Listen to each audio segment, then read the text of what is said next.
Welcome to The Explainer, where we break down the big stories.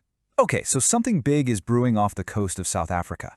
We're talking about a pretty controversial naval exercise, and it involves some of the world's major powers. But believe me, this isn't just about military drills. It's a huge signal that the global order might be fundamentally shifting. All right, so let's start with the big question, right?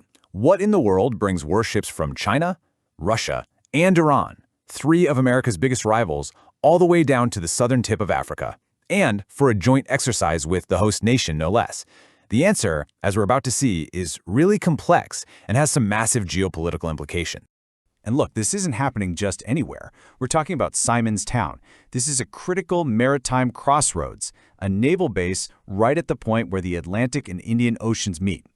It's this super strategic location, plus the timing of this whole gathering, that really makes this situation so volatile. Now, you have to understand, this exercise isn't happening in a vacuum. It's coming on the heels of a whole series of really aggressive moves by the United States on the world stage. And we're not talking minor diplomatic issues here. We're talking about the capture of a head of state in Venezuela, seizing a Russian oil tanker on the high seas, and threatening these colossal tariffs. This pattern has created an incredibly tense global environment. And that context is absolutely crucial for understanding the response from the BRICS nations. So what are they telling us this is all about? Well, the official line from the BRICS nations is that it's about global security and cooperation, protecting shipping lanes, running counterterrorism drills, getting better at working together. On the surface, it all sounds pretty standard, pretty routine. But there's more to it than that, right? Behind that official language, what we're really looking at is a direct, calculated challenge to the current world order, an order that has been largely dominated by the United States for a very long time. And this quote right here, man, it just gets right to the heart of the whole conflict.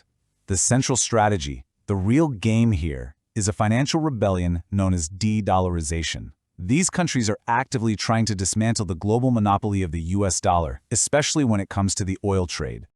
So what is de-dollarization? Let's break it down. Basically, it's the push by countries to stop using the US dollar for all their international business. And here's the aha moment. The dollar's dominance is the absolute bedrock of American power. It's what allows the US to have so much economic leverage and, most importantly, to hit countries with powerful sanctions by controlling the plumbing of global finance.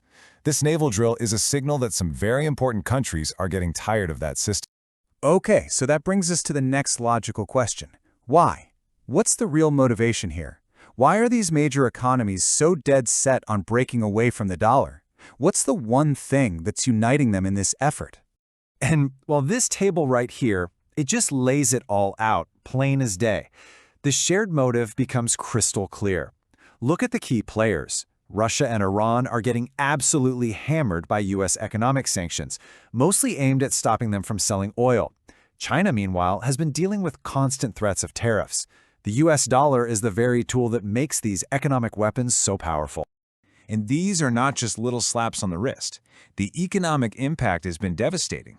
We're talking about sanctions causing the price of Russian oil to just plummet from over $70 a barrel to only $30.